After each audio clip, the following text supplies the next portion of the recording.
Non seulement le personnel manque, que ce soit en salle, que ce soit en cuisine, pour toutes sortes de raisons dont nous pouvons un petit peu débattre, par la suite, Ouais. mais les patrons eux-mêmes, les chefs, commencent eux-mêmes à refuser le diktat que leur imposait le métier.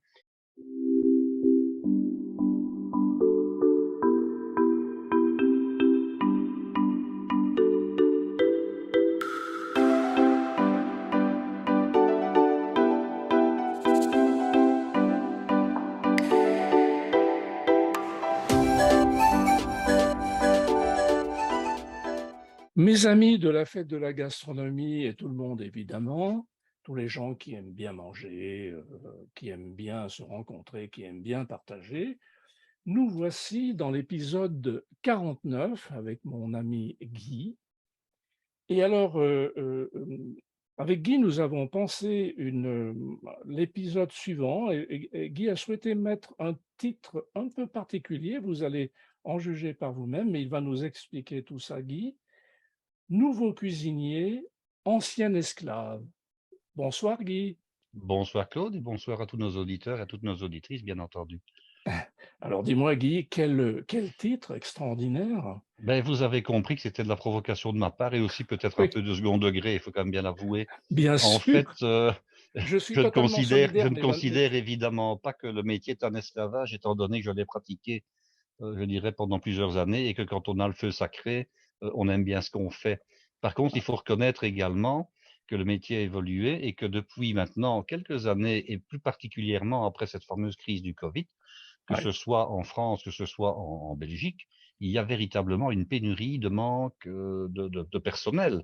ouais, Alors non seulement le personnel manque, que ce soit en salle, que ce soit en cuisine, pour toutes sortes de raisons dont nous pouvons un petit peu débattre, par la suite, ouais, mais les patrons eux-mêmes, les chefs, commencent eux-mêmes à refuser le diktat que leur imposait le métier, sous ouais, 2 aspects, à savoir, et nous en reparlerons aussi, le diktat dû, je dirais, aux heures de travail et aux sessions de travail, on en reparlera, mais également le diktat que pendant des années, des décennies même, certains guides, et je dirais que c'était quasiment l'ensemble des guides touristiques ou gastronomiques, leur faisaient subir. ouais, Donc, ils se sont affranchis, je dirais, de ce genre de choses. Alors, on en reparlera, mais maintenant, qu'est-ce qui fait foi quand on veut, je dirais, se faire une idée d'un restaurant? On n'achète plus ou très peu les guides en question. On va sur internet, on tape le nom du restaurant, éventuellement son adresse ou la localité, et on regarde les avis qui apparaissent sur divers sites. Donc, c'est un petit peu ça qui a évolué et ça devient aussi, une dictature parce qu'il est connu que certains clients maintenant menacent, des restaurants si on ne leur fait pas l'une ou l'autre libéralité, de mettre un commentaire négatif. Donc voyez-vous, il y a comme ça toute une évolution dans la manière dont on perçoit le phénomène de la restauration proprement dite. Et alors, est-ce que oui, le client qui anciennement, je parle d'il y a 25-30 ans, si ce n'était une élite, hein, ouais, le restaurant était un endroit où on se rendait quelques fois par an, hein. oui, On se rendait au restaurant parce que c'était une fête, parce qu'il y avait une occasion, c'était les mariages, les communions, parfois les fiançailles, les noces d'or, des anniversaires des grands-parents, etc., voire des enfants, peu importe. Mais il y avait toujours une bonne occasion. Alors après, ça a évolué, on allait au restaurant le dimanche, hein. Et oui, puis après, les couples un peu plus jeunes, ça c'était quand il y avait les grands-parents, les parents un peu plus âgés, on allait le dimanche midi. Et puis, lorsque les gens ont commencé à sortir un peu plus et qu'on n'a plus travaillé le samedi, donc ici, il faut remonter il y a quand même une cinquantaine d'années, le fait de ne plus travailler le samedi, hein, oui, les gens ont commencé à sortir, je dirais, plus vite le week-end, c'est-à-dire le vendredi soir ou le samedi soir. C'est devenu une habitude, je dirais, de consommation. Et puis maintenant, je dirais quasiment chez beaucoup de monde, en tout cas, tant qu'on a de l'argent pour le faire, ben, on peut aller manger un bout au restaurant en semaine. Ce n'est plus maintenant quelque chose d'exceptionnel. Avant, la restauration en pleine semaine, c'était vraiment anecdotique ah et oui, c'était le fait de représentants en voyage, c'était le fait de personnes qui n'étaient pas dans leur pays quand on allait à l'étranger ou bien pendant des vacances. On allait forcément au restaurant en semaine, midi ou soir. Mais maintenant, je dirais quasiment tout un chacun sur un coup de tête, peut dire: «Ah, on va aller manger un bout en pleine semaine, chez un oui, tel ou chez un tel». Alors oui, toute une série de plats, je dirais, oui. ont fait leur apparition, plats qui n'existaient pas, qu'on prend parfois et en restauration à l'extérieur ou parfois chez soi. Je vais prendre Oui. le cas, la pizza, hein. Oui, oui, tout à fait. Le nombre de pizzerias qui se sont ouvertes, Oui, anciennement, la pizza se mangeait uniquement dans le restaurant italien traditionnel. Et oui, maintenant, il y a des pizzerias qui ne font quasiment que de la pizza et peut-être un ou deux plats de pâtes. Et alors, il y a, enfin, en tout cas, c'est comme ça en Belgique, on a à la fois le client qui s'installe sur place et qui mange la pizza sur place avec un verre de vin et puis qui prend un dessert. Et vous avez le client qui va et qui attend, je dirais, debout, que sa pizza soit cuite. Ça va très vite, hein, 3-4 minutes, 5 minutes maximum. Il arrive, il entre au restaurant, il passe commande, il attend ses pizzas, un peu comme maintenant, on a le phénomène du hamburger depuis maintenant une quarantaine d'années. Hein, on peut le oui, manger sur place, mais on peut aussi le prendre au drive-in et l'emporter. La oui, pizza maintenant, dans une pizzeria, on la commande par téléphone, on annonce qu'on sera là à telle heure. Éventuellement, le pizzaiolo ou son préposé va dire, écoutez, je peux être prête pour telle heure. Hein, et dans ce moment-là, c'est le client qui arrive à l'heure qu'on lui a indique quand il y a beaucoup de commandes en attente. Mais ça fait partie de la restauration, qu'on le veuille, qu'on ne le veuille pas, qu'on oui, mange sur place ou pas. Je dirais qu'on fait travailler un cuisinier et on fait travailler, quand on mange sur place, un membre du personnel de salle. Mais cette habitude-là de dire on va manger une pizza qu'on va aller chercher à tel endroit, c'est quand même relativement récent. Il y a pas oui, 50 ans qu'on fait ça. Hein. absolument, Il faut en absolument. être conscient. Oui, Et oui, alors, vous avez aussi l'autre phénomène, moi essentiellement en Belgique, mais peut-être aussi dans le nord de la France, c'est le phénomène de la friterie. Hein. Alors, il y a de plus en plus de frites, parce qu'il y a une loi qui est passée en Belgique, à savoir qu'il y avait ce qu'on appelait des baraques à frites. Alors, une baraque à frites, c'était au départ une caravane, hein, dans lequel il y avait tout je dirais, le point de cuisson des frites, et alors une petite, enfin pas une petite, une lucarne, je dirais une fenêtre qu'on ouvrait au moment du service, hein, et qui servait à communiquer avec les personnes qui venaient chercher des frites à emporter. C'était toujours à emporter. Et puis, que ce soit à Bruxelles ou que ce soit en Flandre ou en Wallonie, la loi est passée pour des raisons de sécurité essentiellement, c'est de ne plus avoir ce qu'on appelle des vraies baraques à frites, c'est-à-dire ces caravanes dans lesquelles était installée la hum, friterie, hum, et d'avoir à ce moment-là une partie qu'on va qualifier de partie en dur ou une partie dans laquelle on consomme sur place. oui, Donc, il y a souvent maintenant un genre je dirais, d'auvent plus ou moins, en matériaux plus ou moins pérennes, je vais dire, hein, et oui, avec quelques tables. Et alors, certaines sont devenues véritables, pas dire des restaurants, hein, mais ce que j'appellerais des friteries dans un bâtiment et non plus des friteries dans une roulotte, quoi. Hein.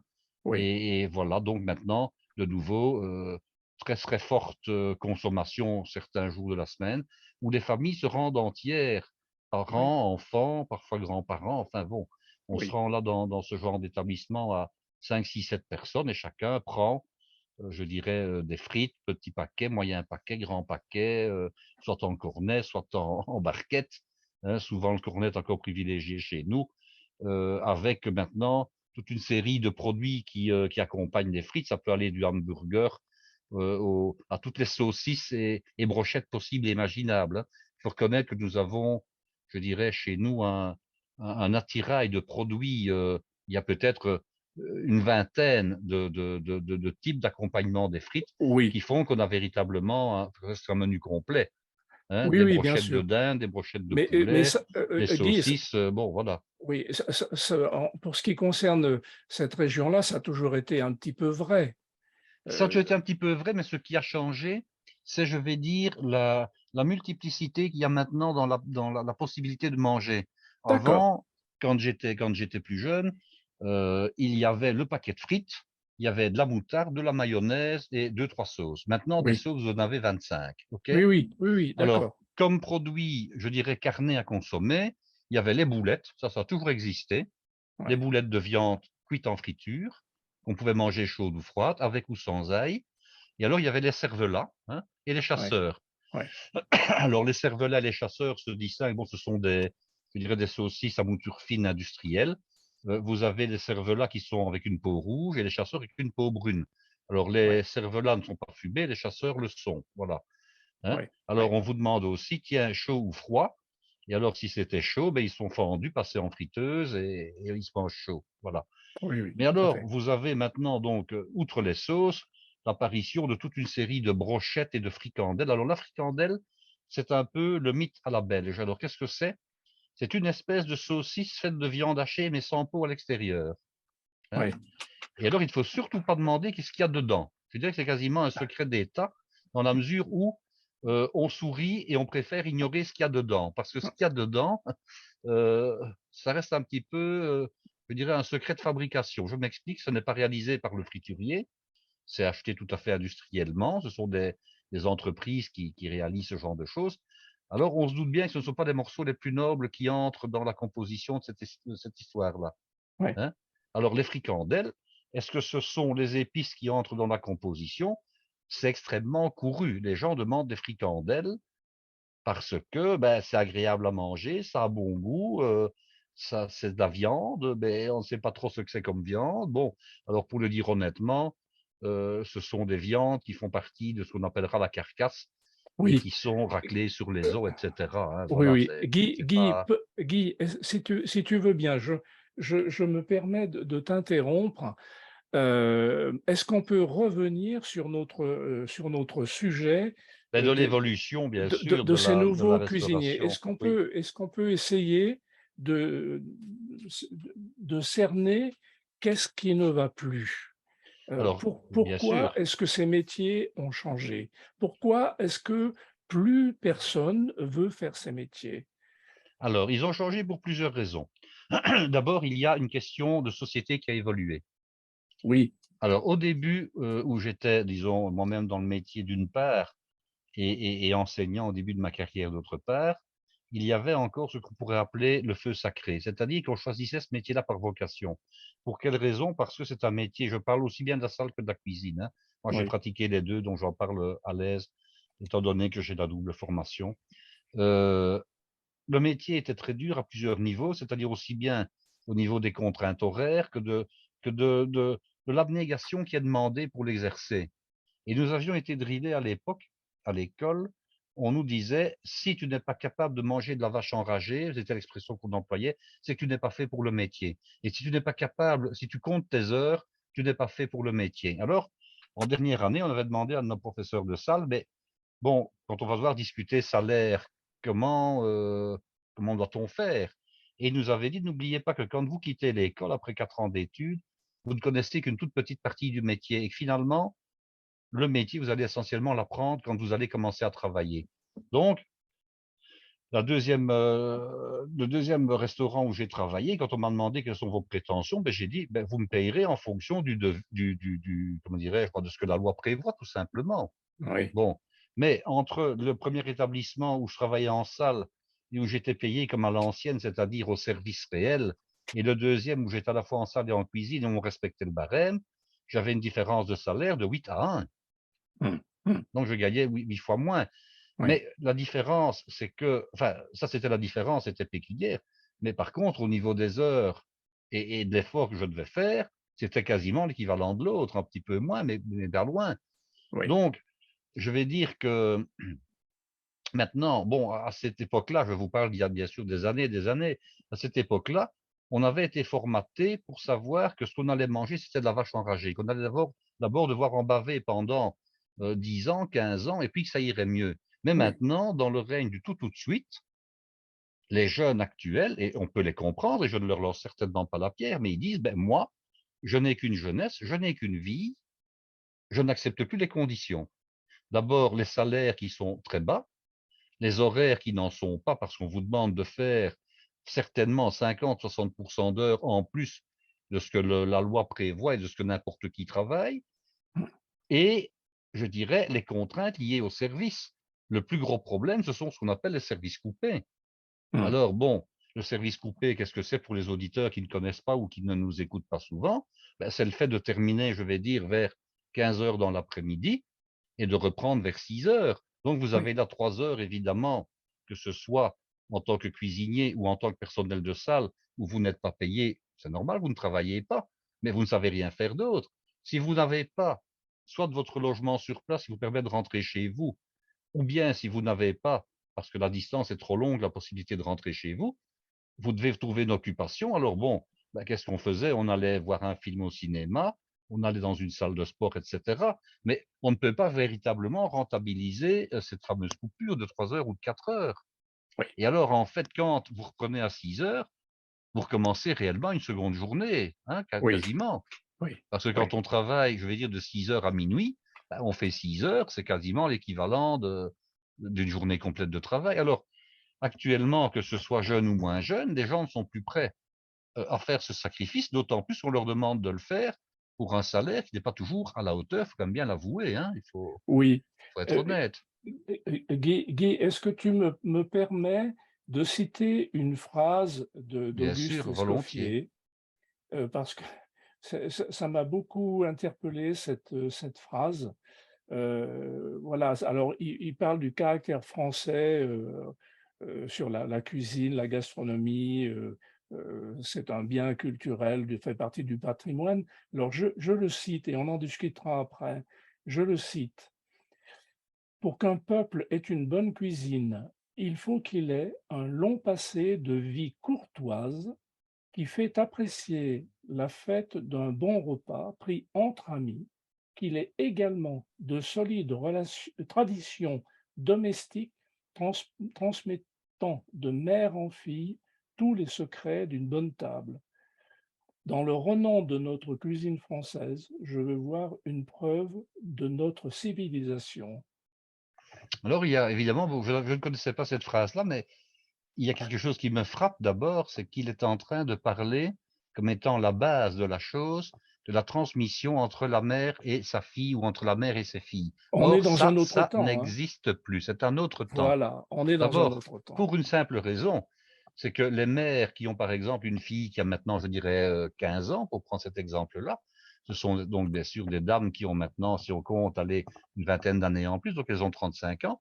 Elles n'ont même pas elles-mêmes été initiées à la cuisine par leur propre mère, puisque Absolument. depuis maintenant facilement 2 générations, la femme travaille à l'extérieur, donc elle fait un métier qui peut être la cuisine, mais qui rarement l'est, qui Ouais. est un métier de service, un métier du tertiaire. Bon, elle peut être infirmière, elle peut être secrétaire, elle peut être tout ce qu'on veut, mais maintenant, beaucoup de femmes, je dirais, qui ont des enfants en âge de commencer à manger, ne font quasiment plus. Quand je dis de commencer à manger, je veux dire par là, de commencer à être initié au goût de manger, hein. Les enfants mangent évidemment depuis leur naissance, on est d'accord. Mais je Oui, veux dire par là que, à l'âge, disons, de 10 ans jusqu'à 15 ans, 16 ans, quand on peut commencer à, je dirais, enseigner à sa fille ou à son fils, pourquoi pas, ben, oui, comment on prépare tel plat ou tel repas, comment on fait pour cuire un œuf d'abord, comment on fait pour cuire un morceau de viande, etc. Les oui, mères actuelles n'ont plus elles-mêmes reçu la formation de leur propre mère à elles. Donc, elles ne sauraient pas absolument. initier leurs propres enfants puisqu'elles-mêmes en sont démunies. Tout à fait, tout à Alors, fait. on assiste comme ça vraiment à une dichotomie, je m'explique, c'est-à-dire que la cuisine a fait son retour en force dans certaines familles. Pourquoi? Parce qu'il y a le phénomène de Top Chef, etc., hein. Donc, Oui. la cuisine est devenue pour On certaines reviendra personnes sur la un notion plaisir, Top oui, Chef. On mais c'est reviendra devenu un sur plaisir, c'est devenu un plaisir qu'on va peut-être exercer, par exemple, le samedi ou le dimanche. oui, Mais ce n'est plus une activité familiale basique où on se devait anciennement de donner à sa fille, éventuellement à son fils, mais surtout à sa fille, les bases nécessaires ultérieurement à la tenue d'un ménage. oui, oui, Donc oui, ça a disparu. Donc, tout à vous fait. retirez un des piliers essentiels de ce qu'énonçait Escoffier, vous n'avez pas évidemment le résultat à la fin. C'est logique. Absolument. Et pourtant, tous les chefs, que l'on connaît, c'est-à-dire Vont des le chefs dire, tout à fait. des chefs médiatiques ou non Oui, oui, oui, médiatiques, oui, mais oui. lorsqu'on parle avec eux, tous, et on parlait de Top Chef, les concurrents de Top Mmh, Chef, mmh. ils ont et notamment, la petite Louise, donc qui a fait pour les demi-finales, cette recette à base de sang de porc. Elle a le livret des recettes de son arrière-grand-mère. Bien sûr, bien sûr. Mais Ça, si je donc tous prends les chefs, tout à fait, ils ont fait ce métier parce que la grand-mère ou la mère leur bien a sûr. appris quelque chose. Mais Mais alors, qu'est-ce Claude, qui va se passer? je vous interromps, hein. Oui, Qu'est-ce qui se passe? interromps-moi. Moi-même, j'ai été initié, non pas tant par ma mère, mais plutôt par ce que je voyais préparé par ma grand-mère et par la sœur de maman qui était, je dirais, davantage cuisinière. Donc vraiment, moi, c'est par une tante qui était ma marraine de baptême et par ma grand-mère. Voilà. Oui, Mais nous ne représentons, je dirais, les chefs dont on parle, ils ne représentent pas 3% de la population, hein. oui, c'est Bon, vrai, c'est vous vrai. avez uniquement les restaurants étoilés et puis les quelques autres qui ont pignon sur rue.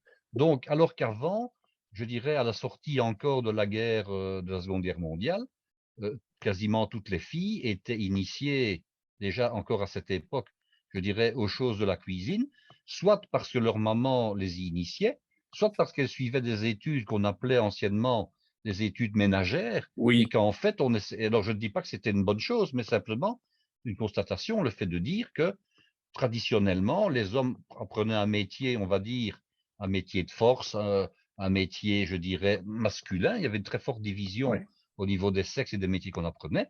Et les oui, filles, ben, leur but, c'était quoi? Ce n'était pas ou très peu de travailler, c'était de oui. savoir tenir un ménage, donc de savoir cuisiner pour leur mari, pour leurs enfants, de savoir, coudre, de savoir, bricoler un petit peu et cetera. Mais la société a évolué. Moi, je ne suis pas contre le fait que la société a évolué. Ce n'est pas parce que je cite les choses que je suis un vieux réac et que je dis qu'il faudrait retourner au temps Oui, passé. oui, oui, Je ne fais que oui, constater ici, hein. oui, Donc oui, je dis oui. simplement que la société a évolué. Alors, il y avait ce qu'on appelait des études de régente ménagère, qui étaient des études tout à fait, je dirais, aptes à former des jeunes filles aux choses du ménage, hein, ça allait de la couture aux soins des enfants, et cetera. Et puis toutes ces écoles-là ont fermé et elles ont Hum, été remplacées, en tout cas en Belgique, par des écoles hôtelières. Et hum. dans les années 80, 90, 2000, et puis ça s'est étiolé après, qu'est-ce que les parents disaient à leurs jeunes filles? Ben écoute, euh, tu vas aller dans une école hôtelière et au moins tu sauras cuisiner pour ton mari et tu sauras cuisiner pour tes enfants. Voilà. Oui, oui, Donc, beaucoup de filles qui faisaient des études de régente ménagère ont par la suite fait des études d'école hôtelière. Et puis, on a ouvert à juste titre la possibilité pour les filles de faire toute une série de métiers qu'on va qualifier de plus masculins, des métiers plus dans la recherche, plus dans la science, plus dans tout ce qu'on veut, qui était au départ réservé plutôt aux hommes. Et alors, l'hôtellerie, moi, j'ai eu des années où j'avais 60% d'élèves qui étaient des filles. Et ah puis, ben, oui, l'hôtellerie a perdu de sa superbe. Pourquoi? Parce que on s'est rendu compte que le métier, ben, il avait des exigences et que malgré tout, ce n'est pas un métier qui est fait pour faciliter la vie des femmes. Pourquoi? Parce que dès qu'une femme devient maman, elle a des enfants dont elle doit s'occuper et que la vie en service coupé pour une maman, ce n'est pas facile du tout, parce qu'elle oui, doit recommencer sa journée à 6 heures du soir, au moment où on doit faire à souper pour les enfants, vérifier leurs devoirs et préparer leur mallette pour le lendemain. Donc, en réalité, qu'est-ce qui se passait? Énormément de demoiselles qui faisaient ce genre d'études ne restaient pas après dans le métier, étant donné qu'elles ne pouvaient pas l'exercer sur le terrain. Alors, c'était pas une mauvaise chose. Finalement, si leur mari travaillait, ben, qu'est-ce qu'elle faisait? Elle s'occupait du ménage. Mais comme maintenant on est dans une situation économique où il est absolument nécessaire dans un couple que les deux membres travaillent, étant donné que tout est absolument. tellement cher, Oui, ben bon, les dames essayent de travailler avec un métier où elles commencent à 8 heures du matin et où elles terminent au plus tard à 4 heures de l'après-midi, parce qu'après, il faut aller chercher les enfants et oui, s'en occuper. Donc, ce oui. sont encore des personnes qui, bien qu'ayant fait des études d'hôtellerie, ne travaillent pas dans le métier, puisque le métier ne correspond pas au Bon, niveau des horaires et des, comment dirais-je, des contraintes à ce qu'une maman peut faire si elle a des enfants. Parce oui, qu'on cite souvent le chiffre, hein. Ah, X élèves sortant d'école hôtelière, la statistique, c'est après 10 ans, il en reste encore un dans le métier. ouais.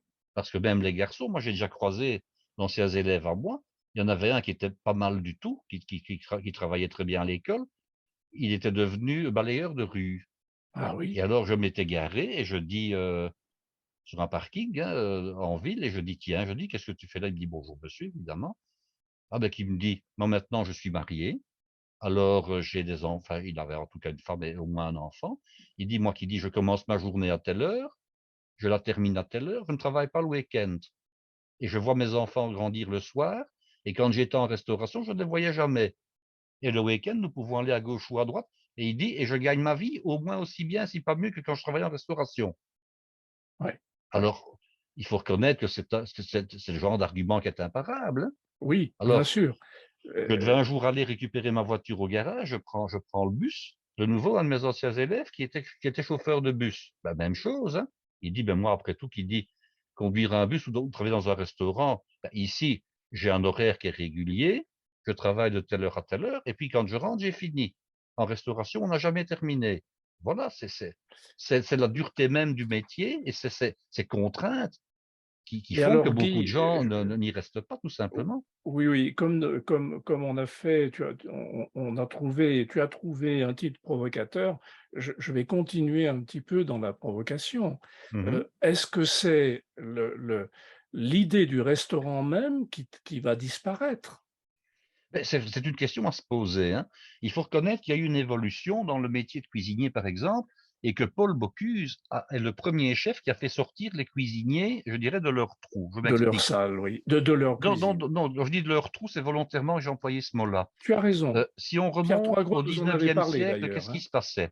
Oui, Nous avions des restaurants essentiellement sur la France, mais il y avait le même phénomène en Belgique, à Bruxelles, hein. Les restaurants étaient connus pour le nom qu'ils portaient et parce que le patron et le propriétaire étaient souvent le gars de salle. OK? oui, Et le cuisinier, on ignorait quasiment comment il s'appelait. Maintenant, c'est le absolument. contraire. On sait Oui, que chez Bocuse, c'est Bocuse et ainsi de suite pour les autres. ouais, Alors, dans quelles conditions travaillaient les cuisiniers? Il faut quand même se rappeler un petit peu de la chose. Je parle de l'époque d'Escoffier, par exemple, hein. oui, Les cuisines étaient souvent au sous-sol, dans des caves. oui, Donc, il fallait travailler sans lumière du jour à aucun moment. Le système des hautes aspirantes n'existait pas.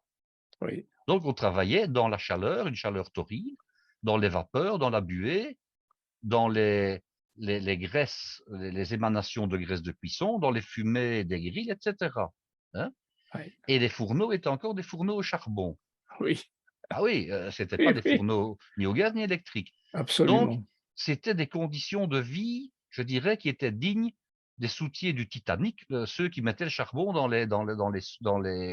Oui, dans les chaudières, hein. Et oui, là, nous oui, sommes au 19e siècle. Alors, les ouais, cuisiniers, pendant tout un temps, ont été confinés comme ça dans les caves, parce que c'était vraiment dans les caves qu'ils travaillaient, dans des conditions infernales. Et puis, bon, évidemment, la situation a évolué. Il y a eu toute une série de cuisiniers qui ont laissé d'ailleurs de tout grands noms à des recettes de la cuisine classique française qui ont été connus pour ça. Alors, on n'allait plus trop dans tel ou tel établissement parce que c'était tel établissement, on allait parce que le chef un tel travaillait là-bas.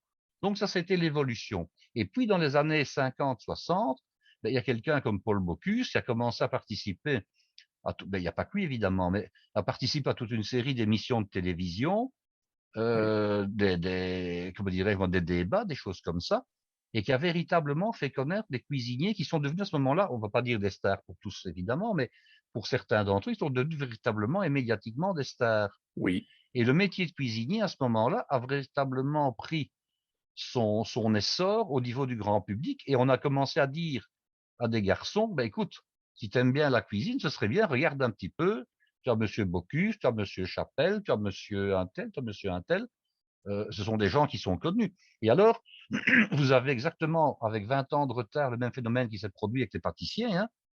Les pâtissiers, bon, ben avant, on connaissait le nom de l'établissement, qui n'était pas toujours le même que celui de la personne qui exerçait. Mais hum, maintenant, quand on voit le succès des pâtissiers de nouveau, avec les émissions de télévision et tous les livres oui, qu'ils écrivent, les oui, pâtissiers sont devenus des stars. Mais, oui, disons-le, pour quelques-uns qui sont des stars et qui travaillent selon je dirais, la méthode et les principes et la qualité de travail qu'ils ont envie de faire, combien d'autres sont encore, je dirais, assujettis à toute une série je dirais, de contraintes professionnelles. Et oui. ça, les jeunes actuels sont de moins en moins euh, enclins à accepter ces contraintes. Alors, je me permets maintenant de vous citer, Claude, Je ainsi t'en qu'à nos prie. auditeurs, Oui, je dirais une expérience personnelle. Donc, oui, j'ai été responsable, disons, technique de 2 écoles hôtelières, et il y avait régulièrement des rencontres, de discussions qui étaient organisées dans certaines d'entre elles. Et un beau jour, je suis invité dans un château d'application de l'école hôtelière dans laquelle j'ai fait mes études, avec le directeur que j'avais connu, etc. Et alors, à cette occasion-là, était présent comme interlocuteur un ancien élève de la même école qui avait en outre, après ses études secondaires, donc en hôtellerie, effectué ce qu'on appelle une licence, mais qui est en réalité un master universitaire, parce que les appellations ont un petit peu changé. Donc, il a effectué un master en hôtellerie, donc ce sont des études universitaires supérieures de 4 ou 5 ans, et il travaillait pour une grande chaîne d'hôtels internationale qui avait pignon sur rue, et qui a d'ailleurs toujours pignon sur rue à Bruxelles, voilà, dans le centre-ville. Et alors, déjà, je vous parle d'il y a certainement une quinzaine d'années, il était venu auprès des directeurs et responsables d'écoles hôtelières, venu pour plaider un peu sa cause en disant qu'il avait énormément de mal à trouver du personnel, à recruter du personnel. Donc, il commence son laïus en disant, voilà, d'abord, il commence à encenser l'école de laquelle il était sorti, qui était la même que la mienne, bien entendu, à dire et à rappeler quelles étaient les exigences, que c'était une école vraiment à la fois et de qualité et d'exigence. Et puis, il commence à décrire ce qu'on attend du personnel de salle. Ah, il faut que le personnel de salle, d'abord, il soit polyglotte. En tout cas, dans une ville comme Bruxelles, c'est nécessaire. Le français, bien entendu, l'anglais. Alors, il ne parle pas du néerlandais, ce qui est un petit peu bizarre, mais il parle aussi de langue exotique. Ah, ce serait bien si, quand je dis exotique, attention, hein, euh, l'espagnol, éventuellement le russe, éventuellement une langue orientale, enfin voilà. Donc, on demande au personnel de salle de posséder au moins 3 langues, dont le français. Et l'anglais, si c'est possible, bien entendu, plus Ouais. une autre langue. Alors, on lui demande d'être ponctuel.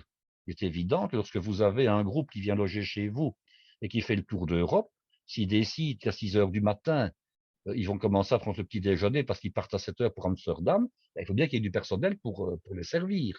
Donc, il faut être ponctuel et ne pas avoir peur de faire des heures flexibles. Donc, on peut tout aussi bien vous demander d'être présent à 6 heures du matin qu'accueillir un groupe qui arrive à 10 heures du soir ou à 10h30 par un dernier avion. Donc, Oui. il faut être ponctuel et surtout très flexible. Alors, il faut aussi être compétent en informatique, hein, parce que maintenant, il faut pouvoir utiliser tous ces objets qui permettent de faire des commandes qu'on transmet par informatique, etc. Il faut pouvoir aller pointer aux caisses qui sont maintenant de plus en plus informatisées. Il faut s'y connaître. Bon. Et alors, il faut être de bonne présentation, hein. Il faut avoir les cheveux bien soignés, une hygiène irréprochable, et alors des tenues, évidemment, où il n'y a rien qui dépasse, hein, chaussures cirées, etc. Et puis, il ne faut pas avoir peur de travailler le week-end et les jours fériés. Parce qu'évidemment, les clients, quand ils vont dans un établissement, ils ne regardent pas si c'est samedi, dimanche, si c'est le premier de l'an, le jour de Noël ou le jour de Pâques. C'est quand il est là, le client, il faut le servir. Et il nous fait comme ça toute la liste. Et alors, moi, je le laisse parler, évidemment, hein. Et puis, à un moment donné, je ne vais pas dire que ça me gonflait, mais je trouvais quand même qu'on demandait beaucoup. Et alors, je prends la parole et j'interviens. Et je dis maintenant, je vais vous donner un exemple. Moi, je dis, je vais prendre 2 frères. Il y en a un qui choisit de faire de l'hôtellerie et qui va travailler en salle par la suite. Et il va devoir correspondre à toutes les qualités que vous venez d'énumérer, qui n'étaient donc pas peu de qualités, évidemment, hein. Et puis, vous avez un autre qui décide de faire des études de frigoriste, par exemple. Et je connaissais bien l'histoire parce que quand j'avais une chambre froide qui tombait en panne, on appelle un frigoriste et il vient vous dépanner. Et puis, vous êtes tellement content qu'on vienne vous dépanner le plus vite possible et qu'on sauve votre marchandise que vous le Oui. remerciez encore, hein. Mais Oui. la grosse différence, c'est qu'un frigoriste, parce que je connaissais les horaires et les rémunérations d'un frigoriste, il gagnait d'une part beaucoup plus et il travaille dans un certain créneau d'heures. Rares sont les frigoristes qui viennent travailler chez vous le 25 décembre sous prétexte que votre chambre froide vient de tomber en panne, hein, on est d'accord. Hmm.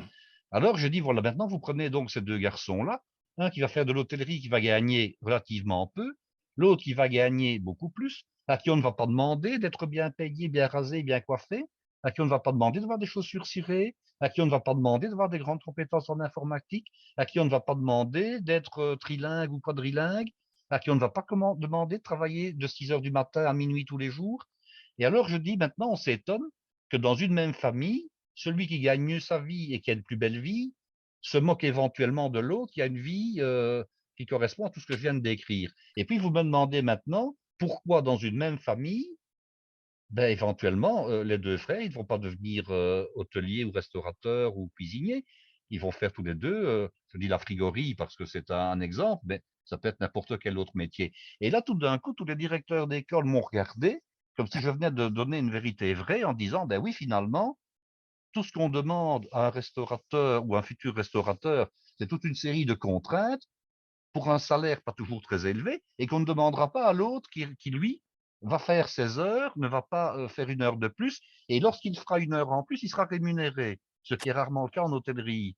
Oui. Donc, il faut quand même reconnaître que c'est un métier qui est particulièrement exigeant et qu'il n'y a donc plus que pour l'exercer que des gens qui ont véritablement le feu sacré. Mais même dans ceux, pardon, qui ont le feu sacré, beaucoup de jeunes se disent, moi, je n'ai qu'une vie.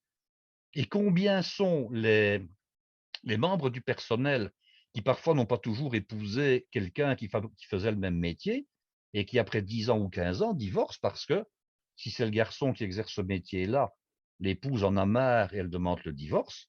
Et si c'est l'épouse qui exerce ce métier-là, son mari ne comprend pas toujours non plus les choses parce qu'ils ne se voient jamais, ils se croisent que pendant les congés, et c'est un problème, hein. Oui, Ou alors il faut absolument. être célibataire Oui, pour pouvoir l'exercer sans avoir les problèmes, disons, de contraintes horaires liées au ménage. Mais oui. quand les enfants sont malades et qu'il faut aller les rechercher à l'école, imaginez, on vous téléphone et on vous dit voilà, c'est un jour de scolarité, hein, votre petite fille vient de tomber, vous devez venir la rechercher. Vous êtes en plein coup de feu au service de midi. Qu'est-ce que vous savez quitter votre service et dire à votre patron, écoutez, terminez le service en cuisine parce que moi, ma gamine vient de tomber à l'école, je vais la rechercher. Ben, le patron va vous envoyer péter, comme on dit, hein. Oui, Vous voyez, oui, il y a toute une oui. série de contraintes comme ça qui sont liées à la civilisation actuelle et qui sont incompatibles avec l'exercice du métier de cuisinier ou de maître d'hôtel ou de garçon, hein. Oui, absolument. Alors, Guy, si tu veux bien, là, ça m'amène à la question du recrutement et de la formation. Visiblement, on se rend compte que aujourd'hui, ou depuis quelque temps, il y a une inadéquation entre la formation des métiers de bouche et la réalité quotidienne des employés, des salariés dans ces métiers de bouche. Tout à Il, fait. il semble que dans un CFA, par exemple, tu peux t'inscrire si tu as un patron, si tu as un alternant, hein, Mmh. bon, voilà. Mais on ne va pas forcément bien regarder si tu es motivé ou si tu as la carrure pour le faire et si tu veux vraiment faire ce métier et non pas que ce soit par défaut. Donc ça veut Exact. dire que peut-être il faudrait revoir les critères d'intégration dans les formations, de ces métiers de Alors, bouche. Qu'en penses-tu? je vais parler pour la Belgique ici, hein. Oui, Il y a actuellement, lorsqu'un jeune quitte l'enseignement primaire et décide, enfin, entame ses études secondaires, il y a maintenant ce qu'on appelle des tests d'orientation. Bon, ce qui n'existait pas vraiment avant. ouais, Or, on s'est rendu compte que, bon, d'une part, beaucoup d'élèves qui avaient fait parfois même l'hôtellerie jusqu'à son terme et qui avaient un diplôme arrêtaient. Il y en a certains avec qui j'ai déjà discuté. Bon, ils étaient au mois de mai, au mois de juin de leur dernière année d'études en disant, moi, je n'exercerai jamais ce fichu métier. Donc, ils n'étaient même pas encore sortis diplômés, qu'ils avaient déjà pris la décision de ne pas le faire. Et ils mmh, s'étaient rendus compte des difficultés du métier à cause enfin, à cause ou grâce aux stages et ils avaient vu ce qu'était la réalité du métier. mmh, Donc, maintenant, on fait des tests d'orientation de manière à ce que le métier qu'on va choisir ne soit pas un métier par défaut, mais un métier par choix. oui, Le problème, c'est que quand vous faites ce genre de test, vous avez peut-être encore moins de candidats qui se destinent à faire les métiers de la restauration, puisqu'ils vont cibler d'autres métiers qui sont peut-être plus attractifs ou qui leur donnent davantage de loisirs ou autre chose. Bon, ça, c'est déjà un premier point. Donc, c'est le nombre ici. Alors maintenant, il y a la qualité. Alors là, je vais jeter un tout gros pavé dans la mare parce que, comme on dit, j'en ai marre aussi de plusieurs choses. vas-y, vas-y, libère-toi. L'enseignement a évolué d'un point de vue pédagogique. Ouais, Alors, on nous bassine. Alors bon, j'ai fait une formation d'inspecteur d'État, donc j'étais bien confronté à toute une série de choses. Il y a des directives qui viennent d'en haut ou sous cause ou sous raison de fallacieux prétextes, on ne peut plus demander à un élève de la restitution. Qu'est-ce que ça veut dire? Plus de par cœur. Il doit pouvoir comprendre les choses et les expliquer, mais il ne doit pas pouvoir restituer des choses apprises par cœur qui pour lui, ou plutôt qui pour certains pédagogues en chambre, n'ont pas de valeur. Or, en cuisine ou en salle, il y a toute une série de choses qu'il est absolument nécessaire de retenir par cœur et je vais donner quelques exemples. oui, En cuisine, il vous faut connaître vos proportions. Bon, les proportions d'une recette, que ce soit pour la cuisine, mais je dirais surtout pour la pâtisserie, c'est un, un prérequis à la réalisation de la recette. oui, Bon, ah ben maintenant, on ne peut plus demander à un élève lors d'une interrogation ou lors d'un examen de vous donner les proportions de telle. Allez, vous devez faire une pâte à crêpes, vous devez faire une pâte à choux. Hein. Je vais vous donner un exemple concret. Pâte à choux, il y a des proportions entre les différents produits. Un jour, je demande à un élève de réaliser une pâte à choux. Bon, il réalise la pâte à choux rate. Je dis: «Tiens, qu'est-ce que tu as fait? Tu as bien fait comme ci, tu as bien fait comme ça». «Oui, oui, oui, oui». Bon, je lui demande de recommencer une deuxième fois. Bon, je fais autre chose évidemment entre-temps. Là, la pâte à choux qui rate une deuxième fois. Je dis: «Écoute», je dis: «Maintenant, on va la faire ensemble, tu vas me préparer les ingrédients et puis, je vais regarder, il y a un truc qui va pas, je sais pas qu'est-ce qui se passe moi ici, hein?» Bon, et puis l'élève, au lieu de préparer les marchandises et de les peser, il me dit: «Ah ben», qu'il dit: «Moi je ne pèse pas, je fais tout à l'œil». Je dis: «Mais est-ce que tu te rends compte de ce que tu fais?» Je lui dis, c'était il y a plus de 20 ans, hein. Je dis: «Moi qui ai déjà 20 ans ou 25 ans d'expérience, je ne me permettrai pas de réaliser une pâte à choux, surtout en grande quantité, hein, avec 1 litre de liquide au départ, hein, et 1 litre 2, hein». Je dis: «Moi, je ne me permettrai pas de réaliser une pâte à choux sans grammer, sans peser mes ingrédients». Ah mais il dit: «Moi, j'ai déjà vu mon patron qui le faisait sans rien peser». Oui, mais je dis: «Ton patron a peut-être 40 ans d'expérience et puis il pèse peut-être pas, mais il a peut-être des mesures au niveau des récipients qui contiennent un certain volume. Toi, tu es encore un élève à l'école et tu ne pèses rien». Or, maintenant, les inspecteurs interdisent de demander aux élèves de restituer des proportions. Est-ce que vous pensez que quand vous êtes au fourneau et que vous devez réaliser telle chose ou telle chose, vous avez le temps d'aller consulter Internet ou de consulter un cahier? Ou oui, on peut le faire pour certaines choses, mais pas. Il y a toute une série de préparations qu'on doit connaître de base. Donc, ça, c'est déjà un premier défaut, c'est que l'enseignement a été nivelé par le bas. Ensuite, on est passé sous une autre forme d'évaluation, et ce qui a déjà été évalué ne peut plus être réévalué. Or, la restauration et la cuisine, ce sont des métiers où, sans cesse, on ajoute des choses à des choses antérieures. Je vais prendre un exemple. Une sauce cocktail se réalise à partir d'une base de mayonnaise. Bon, alors, il est nécessaire de connaître la mayonnaise, mais il est nécessaire de connaître tous ses dérivés. Ah, vous savez en faire une, vous avez prouvé que vous étiez capable de faire une sauce émulsionnée froide, il n'y a pas besoin de voir autre chose, vous êtes capable de. Mais bon sang de bonsoir, ce n'est pas en faisant une seule chose, une seule fois, et la réussir, qu'on peut dire que vous avez la compétence. Oui, Bon, on est d'accord, on est hein? d'accord. Bon, parce que vous avez réussi un jour à cuire, je ne sais pas moi, une entrecôte saignante, on va penser que vous êtes capable de la cuire bleue, de la cuire à point, et de la cuire chaque fois comme ça. Non, c'est pas possible. Vous Ouais. voyez? Bon, alors au niveau de la salle, c'est la même chose. Il fut une époque où on avait obligation, bon, en tout cas quand j'étais à l'école, ben, de connaître quasiment tous les fromages, de savoir de quelle région ils venaient, quelle était leur famille, quel était le lait dont ils étaient issus, et tout le reste. Bon, ah ben maintenant on ne peut plus, hein. Ouais. Il faut simplement savoir comment on le découpe. Oui, mais Oui. lorsqu'un client va vous demander sur le plateau de fromage: «Tiens, et ça, qu'est-ce que c'est?» «Ah, je ne sais pas». Vous ressemblez à quoi? Bah, Alors, oui, c'est vous la avez norme maintenant. vous avez le même problème en énologie. Bon, à Mmh, une époque, on demandait de connaître toute une liste de vins et de châteaux par cœur, mmh. savoir de quelle région ou sous-région, ils relevaient, bien sûr savoir si c'était du rouge ou du blanc, de connaître les cépages des régions, hein, et ainsi de suite. Ah mais maintenant non, hein. Il faut simplement être capable de le goûter pour voir s'il est bon, c'est pas bon, et savoir ouvrir la bouteille. Oui, mais enfin, Ouais. bon, le cours d'énologie que j'ai reçu, c'était une brique de plus de 8 centimètres d'épaisseur. Maintenant, j'en ai parlé avec quelqu'un qui était jury dans la même école, c'est un cours qui tient sur 3 centimètres. Maintenant, Ouais. c'est vrai, on nous demandait de connaître les tailles, d'être capable de dessiner les différentes tailles d'année en année, mais bon, vous savez, ça évite tout. Parfois, je ris dans des écoles hôtelières, hein, et alors il y a comme ça quelques petits trucs, hein. Je demande simplement: «Tiens, le vin que vous allez nous servir là, c'est un Bordeaux ou c'est un Bourgogne? Qu'est-ce que c'est?» Et une fois sur 2, on me répond que c'est un Bordeaux alors que c'est un Bourgogne, ou l'inverse, hein, Oui. alors qu'il n'y a jamais finalement qu'à regarder l'étiquette avant de le servir. Ouais. Bon, la forme de la bouteille va déjà vous renseigner. Alors Oui. quand vous demandez: «Tiens, le pouilly fuissé, le pouilly fumé, qu'est-ce qui les distingue?» «Ah, je sais pas, on confond les 2.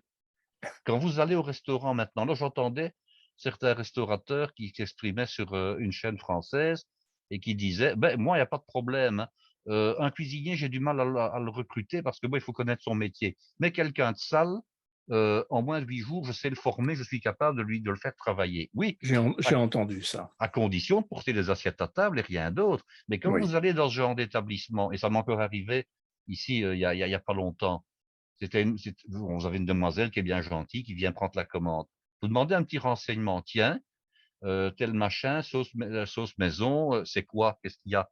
«Ah, je ne sais pas, je vais demander». Bon, Mmh. donc elle va devoir retourner en cuisine ou voir je ne sais pas qui pour demander ce que c'est.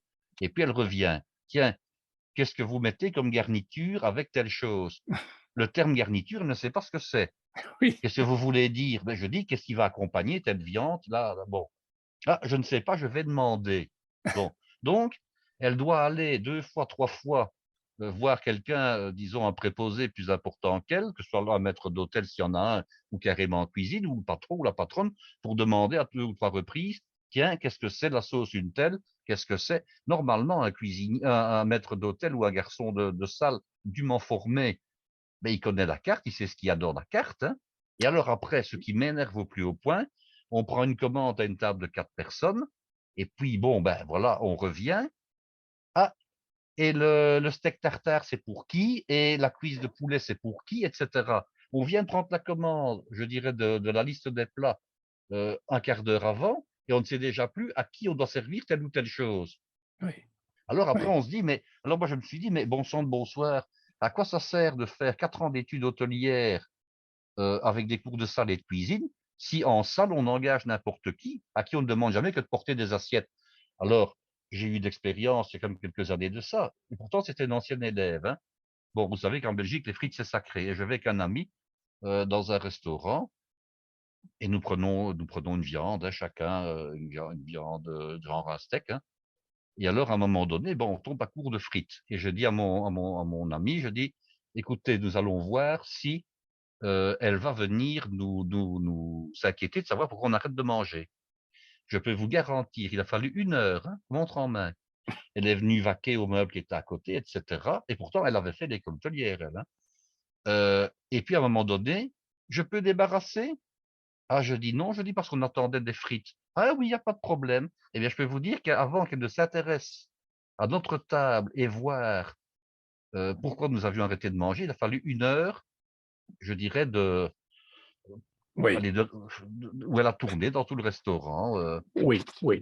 voilà. Ça, ce Pour sont moi, toutes les anecdotes qu'on peut raconter, où on oui, se rend compte maintenant que le personnel a eu une formation qui a été de plus en plus enfin pas raccourcie, mais de plus en plus laminée, oui. et que toute une série de points, je dirais de déontologie et de compétences et de connaissances fondamentales, sont passés sous le boisseau et qu'on ne les connaît plus. Alors, on peut imaginer que les écoles ont réagi de cette manière pour ne et pour éviter d'effrayer justement Bien sûr, les les candidats candidats, et éventuellement, mais au final, c'est une catastrophe totale. mais Heu, c'est-à-dire qu'il faudrait, mais bon, alors officiellement ça existe, hein, c'est-à-dire en fait, on avait déjà essayé de mettre ça en place, ce qu'on appellerait des examens communs, un peu comme le bac en France finalement. ouais, C'est-à-dire des examens où, selon les études que vous faites, on vous poserait un tel jour donné les mêmes questions à tout le monde. Les questionnaires seraient corrigés par un jury, enfin par des professeurs issus de plusieurs établissements, et neutres, c'est-à-dire qui ne connaissent pas l'élève. Mais ça ne s'est jamais ouais, fait en réalité. Alors pourquoi? Parce que les véritables questionnaires qui seraient dignes de ce nom, ce seraient malheureusement des questionnaires à la fois de restitution et de compréhension. Mais quand ouais, on vous explique maintenant que votre interrogation, vous ne pouvez la faire que sous forme soit d'un Scrabble, sous forme d'un jeu avec des pétales de fleurs, dans laquelle il y aurait des mots qu'il doit remettre dans tel sens, des appariements ouais, entre 2 colonnes de mots avec des flèches, et cetera. Ça devient, je vais dire quasiment du n'importe quoi.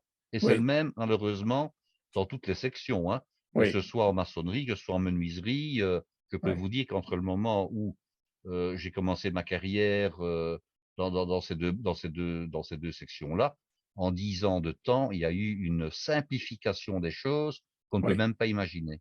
On peut comprendre que, ça amène aussi, un désintérêt du métier. Si Ça amène on un désintérêt parce que ce qui va se passer, c'est qu'on apprend de moins en moins les choses, dans le cas d'hôtellerie, dans les études d'hôtellerie, et pour ce qui est des choses qu'on apprenait avant. Je vais prendre un exemple tout simple, hein. La découpe du canard à la volée en salle. Bon, oui, c'est une des plus difficiles découpes, je dirais, de la salle, en France, hein. oui, D'ailleurs, certains concours s'organisent toujours avec, entre autres, la découpe du canard à la volée. Bon, ouais, Heu, ce qui va se passer, c'est que ces choses-là ne seront plus apprises à l'école comme on le faisait avant, Oui. Parce que toute une série de choses qui s'apprenaient en troisième du secondaire se voient maintenant en quatrième. Toute une série de choses qu'on voyait en quatrième se voient en cinquième. Et ce qui se voyait en cinquième se voit en sixième. Donc, pardon, ce qui se voyait en sixième ne se voit plus. Mm, Hein. mm, Donc, ce mm. sont des préparations magistrales de salle. Alors, vous allez me dire, oui, mais est-ce que ça sert encore à quelque chose de pouvoir, enfin, de savoir découper un canard à la volée, puisqu'on ne le fait plus dans aucun établissement? Est-ce que ça sert encore de savoir faire un sabayon devant le client, puisque maintenant, si on fait du sabayon, ou bien on le fait en cuisine, ou bien on le fait avec un procédé industriel qui consiste à mélanger de la poudre et du vin blanc et à battre pendant X minutes au batteur. Est-ce que ça sert encore à quelque chose de savoir faire des crêpes flambées dans la mesure où les crêpes arrivent sur assiette de cuisine, hein, et qu'on ne fait plus que les flamber sur l'assiette en les déposant à table quand tout va bien. Mm, Quelquefois, elles sont déjà mises à flamber, je dirais, au niveau des portes battantes sorties de cuisine, et on mm. les dépose, tout ça. Alors, s'il y a encore ce dessert-là, parce qu'évidemment maintenant, l'agroalimentaire a fait des miracles, donc on vous fait, je dirais, la tarte au citron en surgelé, on vous fait le Oui, moelleux au chocolat qui a plus qu'à passer 30 secondes au micro-ondes, etc. oui, Et ça oui, aussi, il y a eu suffisamment d'émissions sur des chaînes françaises d'investigation, hein, où les enquêteurs ont été retourner les poubelles au petit matin pour se rendre compte que ce qu'on leur présentait comme un, comment dirais-je, comme un plat fait maison, hein, et authentiquement, je dirais artisanal, était en fait un produit surgelé qu'on avait simplement réchauffé. Hein. oui, oui. Guy, je voulais, avant de continuer un petit peu sur les choses que l'on pourrait imaginer pour sortir de cette ornière, si on peut tenter de le faire, je voulais dire un témoignage d'une jeune femme qui est restauratrice à Orléans, qui s'appelle Sabine Brochard, qui est patronne du restaurant Le Verre Divin et qui est aussi caviste. Et alors, voilà, elle dit un truc qui est vraiment, qui moi m'émeut beaucoup et que je trouve très grave comme phénomène de société. Le dernier point qui sort de la problématique du couteau et de la fourchette, je la cite, hein, Oui, c'est oui. l'équipe. Eh bien, je vous dirais que c'est très triste à vous signaler, mais nous ne trouvons toujours personne, même en organisant des plannings sans coupure, même en ayant 2 jours de congé consécutifs plus un demi, même en motivant avec une rémunération sérieuse, et ce n'est pas Covid, ce n'est pas vrai, cela fait plus de 10 ans que le recrutement est problématique. Pour moi, c'est vraiment un phénomène de société. Il y a, il me semble, un désintérêt euh, pour, euh, pour les thèmes d'un métier, quel qu'il soit. On n'est plus, on n'a plus, et on peut le comprendre, puisque c'est vrai que le titre est nouveau cuisinier, ancien esclave, on ne veut plus être esclave, on veut avoir du bon temps, Oui. on veut vivre autrement. Donc Sans- pour moi, Oui, c'est vraiment un phénomène de société. tout à Et, fait. et euh, est-ce que Alors, quel tout est mon ça... point de vue là-dessus? Oui, vas-y. Alors, sans compter, pour parler de l'esclavage en question, qui est donc bien sûr un titre provocateur, Oui, et des contraintes, c'est que les cuisiniers eux-mêmes étaient sous deux dictats différents, à savoir le diktat dû à leur patron et dû aux heures, le faible salaire, mais que l'établissement, il était sous le diktat, et on en reparlera éventuellement, des guides gastronomiques. oui, Hein. Je parle pour les établissements, disons, plus haut de gamme. Donc, il y oui. avait toujours ce diktat-là, et ça, on peut en dire énormément de choses. Alors, Mmh, mmh. je pense, alors la dame qui vient de s'exprimer là, parlait donc de l'amélioration des conditions de travail et du salaire. Oui, Il faut voir ce qu'on veut comparer. Je pense que dans l'avenir, il y aura deux types de restauration. Il y aura une restauration de type rapide, qui va être finalement, je dirais, elle est déjà là, hein. Ce sont les pizzerias, ce sont les grilles, ce sont les fast-foods, ce sont maintenant des fast-foods que je vais qualifier je dirais, de plus sains, c'est-à-dire des fast-foods où on trouvera ben, du pain d'épeautre, des salades, oui, des choses comme ça. Et puis oui, vous aurez la restauration traditionnelle qui va devenir de plus en plus, je dirais, rare et qui va coûter de plus en plus cher parce que ceux qui accepteront encore de travailler dans les conditions que l'on a connues, qu'on connaît, avec les contraintes, ce sont des gens qui vont pour simplement parce que ce sera une question de rareté, ils vont devoir être payés davantage. Et la restauration, on va manger quelque chose qui est fait entièrement maison, qui est artisanal, et cetera. Je dirais, à prix d'amis, ça va, à mon avis, exister de moins en moins. Mmh. Et je Mmh. vais vous donner après quelques exemples au niveau de la grande restauration. Donc, Oui, il va falloir, à mon avis, que le public soit conscient de 2 choses. Soit il va manger, je dirais, de la nourriture semi-préparée, hein, parce que faut bien dire que dans certains restaurants, ben, on utilise énormément de produits qui sont déjà des produits issus de l'agroalimentaire, hein, et que mmh, ça va rester à ce moment-là à un prix, on va dire, moyennement raisonnable. Mais si on veut véritablement s'offrir de la qualité, c'est-à-dire du fait maison, de l'artisanal et des produits haut de gamme au niveau de leur origine, on va devoir payer très cher. ouais, ouais, Alors, ouais. je vais quand même vous citer, on en avait discuté évidemment pour préparer l'émission, mais je vais quand même vous citer un phénomène qui existe en France et que je viens de découvrir en Belgique. Il y avait en Belgique un établissement qui se trouvait en Flandre qui avait 3 étoiles. L'établissement était tenu par 2 amis qui étaient relativement jeunes, hein. Ils avaient les 3 étoiles depuis une dizaine d'années et eux-mêmes avaient maximum le début de la quarantaine, fin trentaine, début de la quarantaine. Ouais, Il y a 3 ans d'ici, à la grande stupéfaction de tout le monde, ils décident de mettre la clé sous le paillasson. Alors, raison invoquée, donc 3 étoiles, pleine gloire, hein, des oui, assiettes somptueuses, des prix, il fallait compter 500 € par personne pour manger là-bas. Donc, c'était pas, je dirais, comme si financièrement, ils ne s'en sortaient pas. C'était vraiment quasiment complet à chaque service. ouais.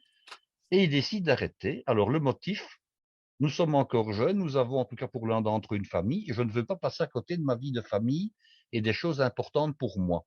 Donc, ils décident de mettre, disons, le tablier sous le boisseau et de se consacrer à leur famille pour profiter de la vie tant que les enfants ne sont pas trop âgés. Bon. Mmh.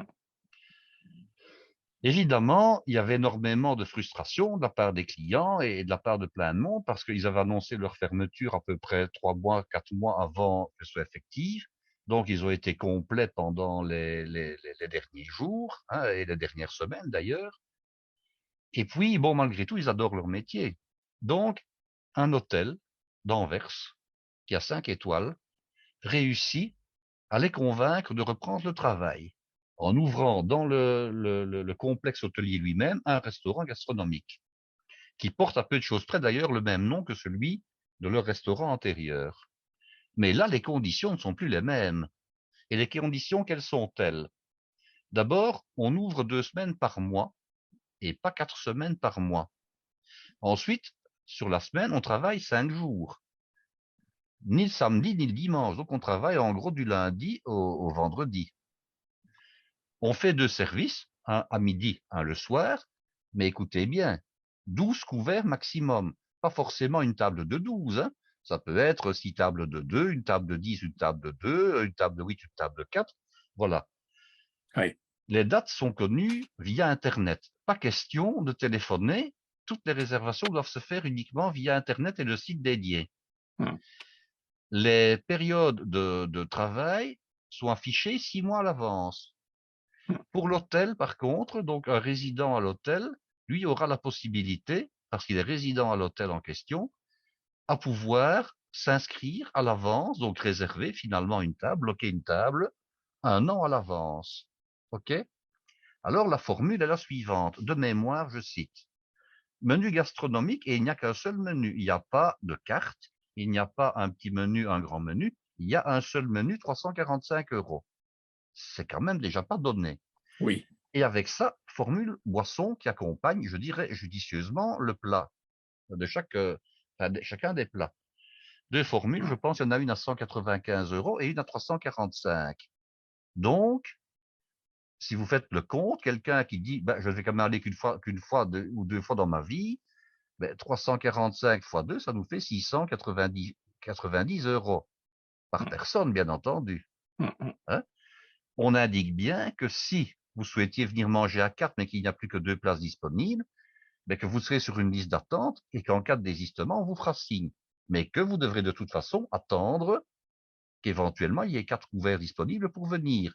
On ne va pas rajouter, envers et contre tout, 2 couverts à une table. Oui, OK? oui.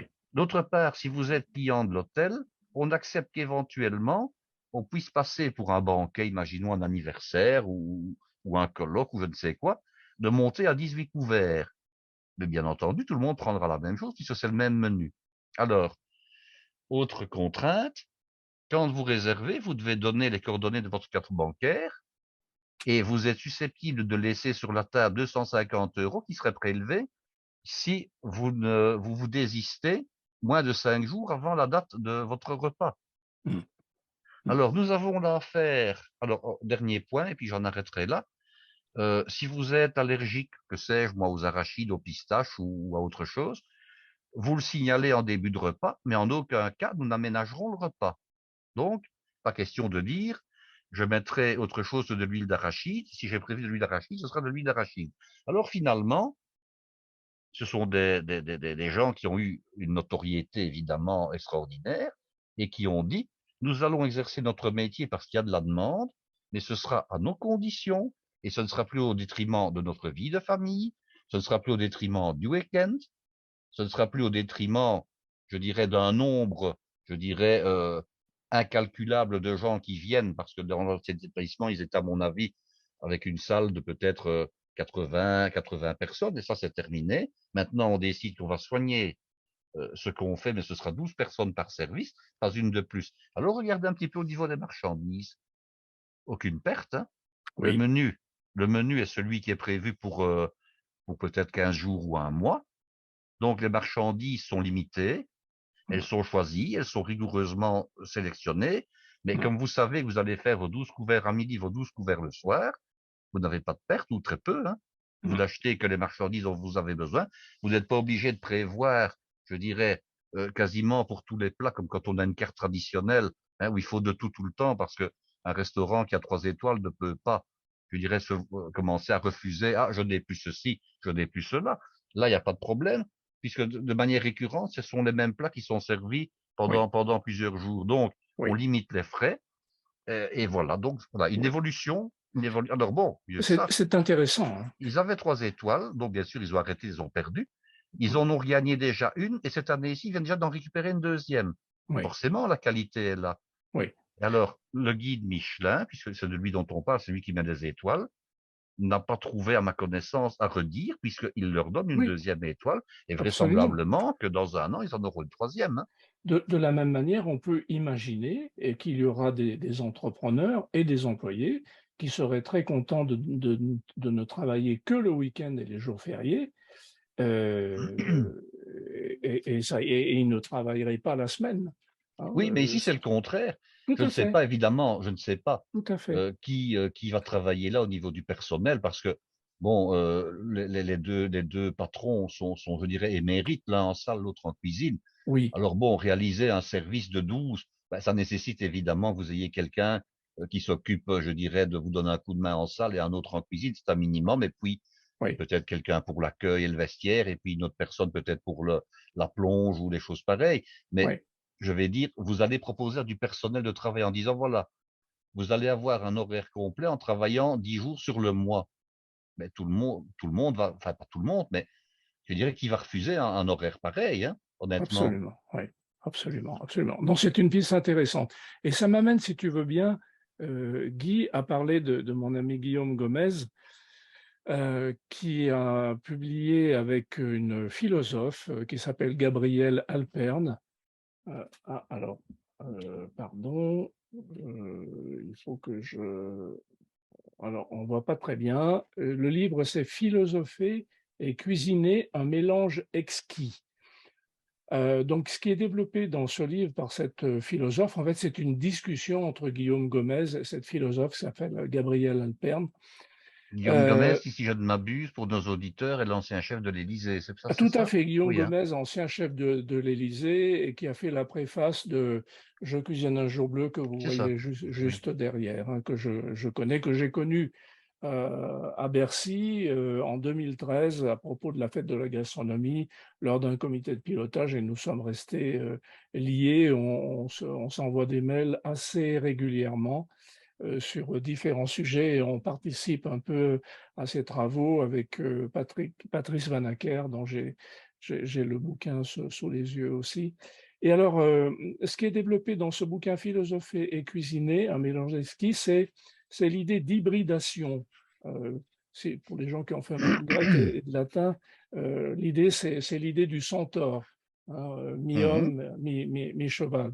Alors l'hybridation, bon, ça existe, on ne sait pas forcément que ça s'appelle hybridation, mais ça existe déjà pour plein de choses. On parle des voitures hybrides, hein. L'idée, c'est de dire que bien, dans le passé, on faisait un métier, mais aujourd'hui, le métier ne suffit pas. Par exemple, un agriculteur, il est agriculteur, il faut aussi qu'il vende son produit, et il faut aussi peut-être qu'il participe à une coopérative. Donc, il faut faire plusieurs métiers. Sans Et compter, je parle ici des agriculteurs, qu'énormément d'agriculteurs, je dirais, en France comme en Belgique, commencent à se lancer dans, je dirais, le métier qui consiste à la fois à produire et à cuisiner. absolument, Beaucoup absolument, d'agriculteurs qui, par exemple, font de l'élevage, maintenant, soit qu'ils le font seuls, soit qu'ils se regroupent avec d'autres, tout à vont fait, commercialiser la viande qu'ils produisent, oui, quand ce n'est pas carrément faire un genre de table d'hôte et réaliser, bon, un menu complet, à partir, je dirais, des légumes du potager ou bien du oui, voisin qui a des légumes, hein. Quand je dis le voisin, c'est un absolument, autre agriculteur qui est plutôt vers le maraîchage. Une absolument. viande ou une volaille qui est produite, je dirais, dans la ferme et que sais-je moi, des glaces maison produites tout simplement par le lait des vaches de la ferme. Et Absolument, ça, on voit, c'est quelque chose où les Français ont été peut-être des précurseurs parce que ça existait déjà il y a 20 ans, entre autres dans la région de la Bresse, hein, oui, où oui, vous tout à aviez des fait. producteurs de volailles qui avaient, à la demande évidemment, pas question d'arriver de s'installer, mais à la demande, qui réalisaient parfois que 1 ou 2 jours par semaine, le week-end éventuellement, ben, tout un menu. J'ai côtoyé ce genre d'établissement, un menu où c'était, ben, de la volaille de Bresse en plat principal, avec une salade, avant ça, un saucisson, au Beaujolais et puis, un dessert, un fromage blanc ou quelque chose du fermier d'à côté. Et ça Oui, devient quand même récurrent d'avoir ce mélange table d'hôte, je oui, dirais et agriculture. Ça, c'est ça- assez courant oui, maintenant. oui, ça se développe et par exemple, ce qu'on voit aussi à Lyon et aussi à Paris des bouchers qui se mettent aussi à faire Mmh. restaurant, Oui, oui, tout à fait. boucher, boucherie et restaurant. Et parfois Tu même des poissonniers également. Et des poissonniers également. Oui, Tu tout à choisis fait. ta pièce de viande, tu choisis ton poisson et on te le cuisine. Mais Donc, ça, oui. ce sont des pistes qui sont vraiment très intéressantes, qui voient le jour maintenant. Et je pense que pour sauver cette idée de restaurant et de restauration, c'est-à-dire se restaurer Mmh. et aussi se faire plaisir, ça me semble vraiment Mais des d'une pistes. certaine manière, que vous savez par qui ça s'est initié ces histoires-là, hein? Et ça euh, existe depuis, je dirais 35, 40 ans et même davantage. oui, Ce sont les grands magasins de Paris oui, avec les rayons, je dirais que ce soit, bon, essentiellement, par exemple, chez, comment dirais-je moi? Rue de Sèvres, Le Bon Marché. oui, Vous allez faire vos courses, et alors à Rhodes, ça avait commencé ça à Londres, hein. Donc oui, vous êtes près du rayon boucherie, eh bien, il y a quelques tables où vous pouvez déguster sur place et on vous cuit sur place. Des pièces de viande que vous avez éventuellement envie d'acheter, on vous les cuisine. oui, Vous allez alors, Fauchon avait fait ça à un moment donné. Bon, Fauchon est mort de sa belle mort, si je puis dire, mais heu, vous avez envie de goûter, je sais pas moi, tel produit du rayon, poissons, fruits de mer, ben vous avez quelques tables avec une carte orientée fruits de mer. Vous avez le rayon pâtisserie, vous avez un salon de dégustation, pâtisserie, petits fours, café et thé, à ce rayon-là et on peut comme ça quasiment faire tout un menu en allant prendre l'entrée, avec des huîtres à tel endroit et du vin blanc, aller à un autre endroit, c'est du canard, aller à un autre endroit, ce sont les petits fours et les gâteaux et vous allez dans une grande surface, je dirais évidemment, pas n'importe laquelle, c'est Paris et oui, c'est oui, c'est oui, choisi. Mais vous allez oui. comme ça, heu dans cette grande surface et vous mangez tous les plats. Alors ça a certainement donné des idées, je dirais au producteur lui-même qui a dit: «Mais bon, finalement, si je vais faire mes courses, aux Galeries Lafayette ou bien chez Fauchon à l'époque ou bien, au Bon Marché, qu'est-ce qui m'empêcherait, moi qui produis certaines choses, de les cuisiner et de les faire déguster directement là où je les produis?» Oui. Alors, je voulais, pour continuer dans ce qui est, dans le possible, dans les possibles, je voulais revenir sur des thèmes qui sont développés par mon ami, Patrice Van Acker dans son dernier bouquin «Menaces sur la gastronomie française», où il développe, des idées qui ont déjà commencé, hein. Par exemple, certains professionnels, certaines entreprises on fait pour la cuisine comme ce qui est fait pour les artistes, c'est-à-dire qu'on accueille, bon, on accueille aujourd'hui, des entreprises accueillent des artistes en résidence. Eh bien, on commence à accueillir des cuisiniers en résidence. Donc Mhm. ça aussi, c'est quelque chose de très intéressant. Il y a aussi le coworking, c'est-à-dire que des restaurateurs se regroupent pour avoir des cuisines communes, Oui, des oui, services exact, communs. Est-ce que exact. tu peux Oui, parler? je connais ce phénomène parce qu'il existe actuellement à Bruxelles, entre autres, au-dessus du Palais 5. Alors, j'explique un petit peu ce que c'est. Comme dans toutes les grandes villes, vous avez une zone qui est je dirais, qui est à tout près de l'Atomium, hein. L'Atomium, c'est ce monument qui date de Oui, l'Expo 58, qui est, je oui, dirais, une espèce de grand cube avec des boules hein, oui, en inox là. Bon, et puis bon, vous avez des palais, comme il y a la oui, porte de Versailles à Paris, vous avez des palais du Heysel. Et au oui, milieu, ce sont des palais qui datent, disons, des années 30. Et au milieu de la rangée de différents palais, vous avez le palais 5 qui est le plus beau, enfin le plus grand, le plus majestueux, on va dire. Et oui, au-dessus du palais 5, on a installé, donc avec vue sur Bruxelles, un restaurant éphémère. Et vous avez comme ça deux cuisiniers qui sont installés là pour quelques semaines. C'est oui, entre autres le cuisinier du Comme chez soi, qui avait donc au restaurant qui avait 3 étoiles et puis qui en a oui, perdu, on peut oui, en reparler plus tard, qui en a perdu une deuxième et puis qui reste avec une étoile, peu importe, et qui s'est associé avec un autre établissement. Et alors, il y a comme ça des restaurants éphémères. Et oui. alors, il y a encore un autre phénomène qui a lieu en Belgique, et je crois que ce sont les Belges qui ont commencé ça. C'est manger dans le ciel, diner in the sky. Alors, bon, ils ont loué, mais ça remonte déjà il y a plusieurs années, hein.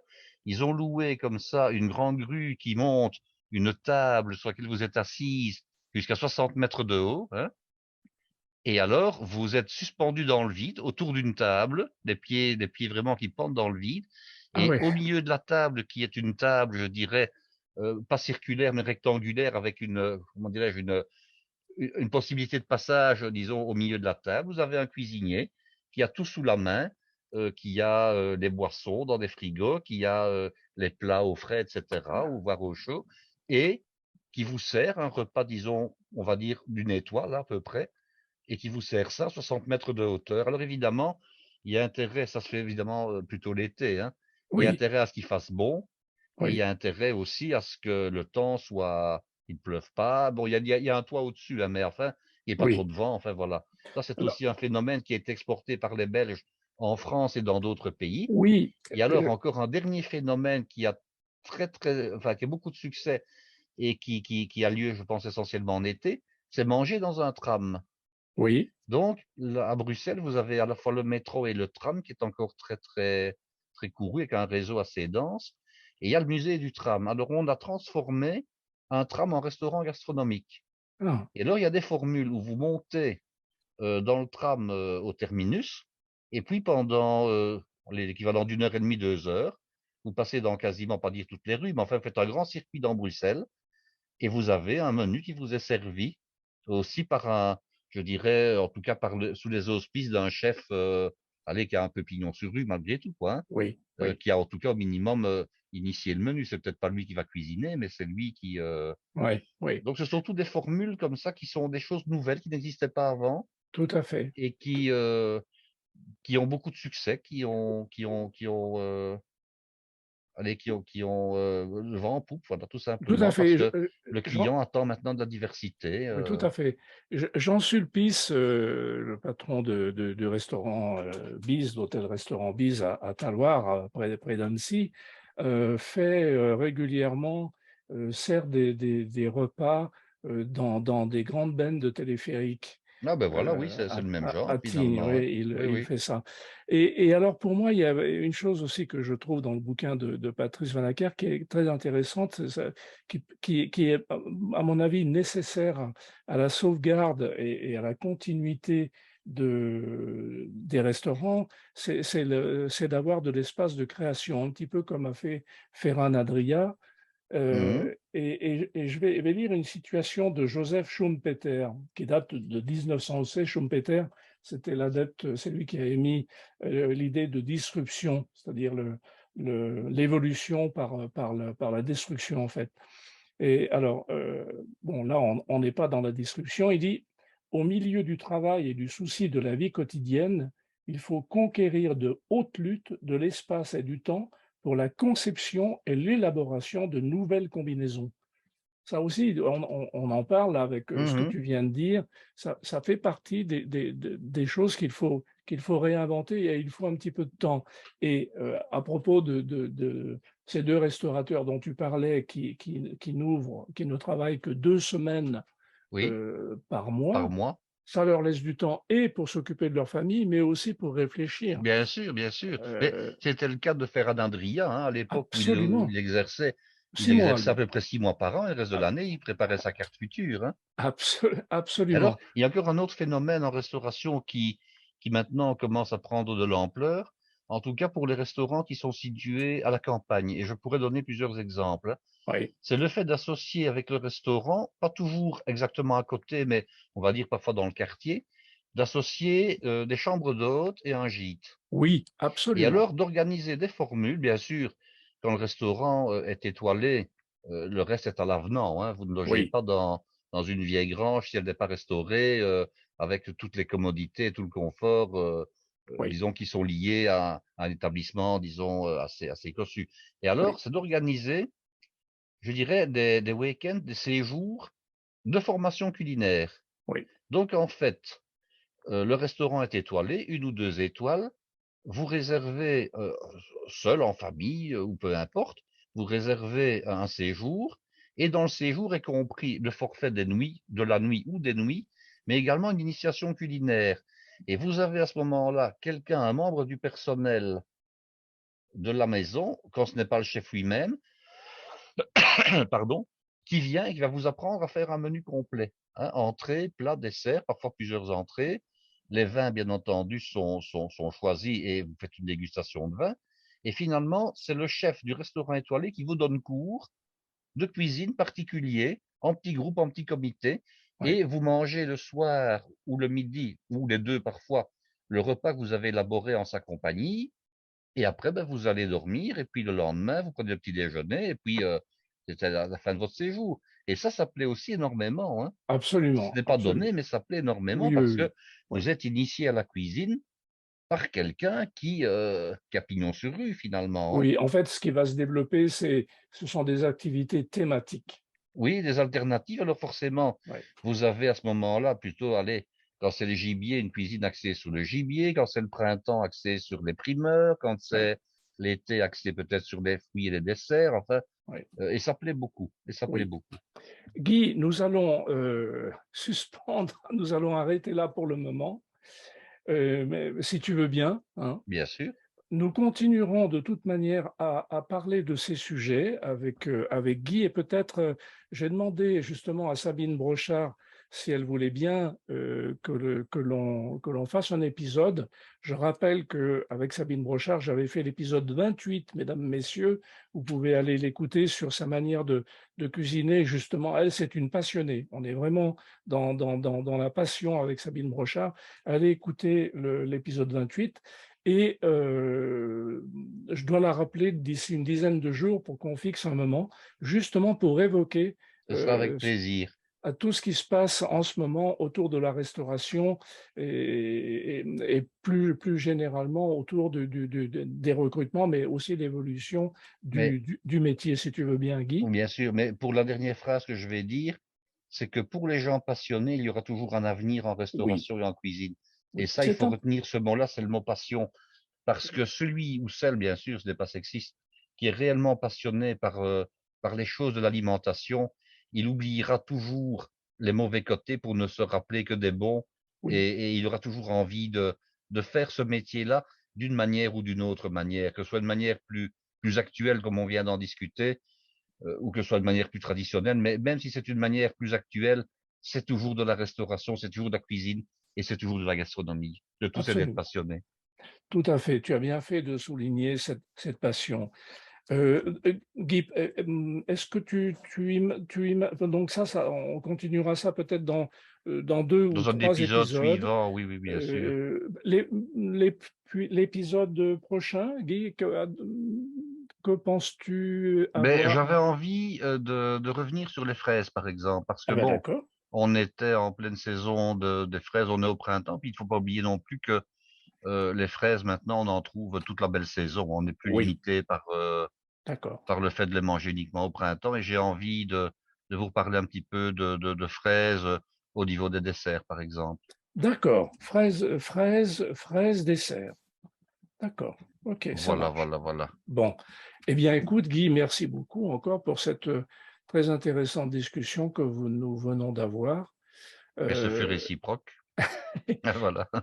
et qui va amener d'autres discussions parce que c'est vraiment un phénomène de société. On parle de la Oui, oui. restauration, Bah, mais ça touche plein d'autres métiers, quoi, hein. il est possible que nos chers auditeurs, interviennent ou bien nous fassent part J'espère, de oui, leurs remarques et de leurs réflexions en tout cas, hein. Maintenant, bon, tous les sujets sont, je dirais, sont discutables et surtout sont appréhendés de manière différente selon la personne, hein.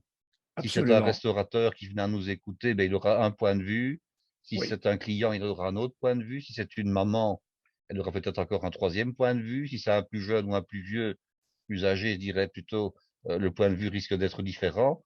Et je dirais que tout est possible et tout est défendable quand c'est bien argumenté. Alors, oui. voyons ce que nos auditeurs vont nous argumenter. Voilà, chers amis, surtout, dites-nous, ce que vous en pensez et on peut organiser comme on l'a déjà dit, soit une discussion sans enregistrement simplement pour avoir l'expertise de Guy, heu et aussi mais sinon c'est bien qu'on puisse aussi faire dans un Et nous, épisode le plaisir de podcast. discuter avec nos auditeurs, de toute façon. Absolument et ce plaisir-là.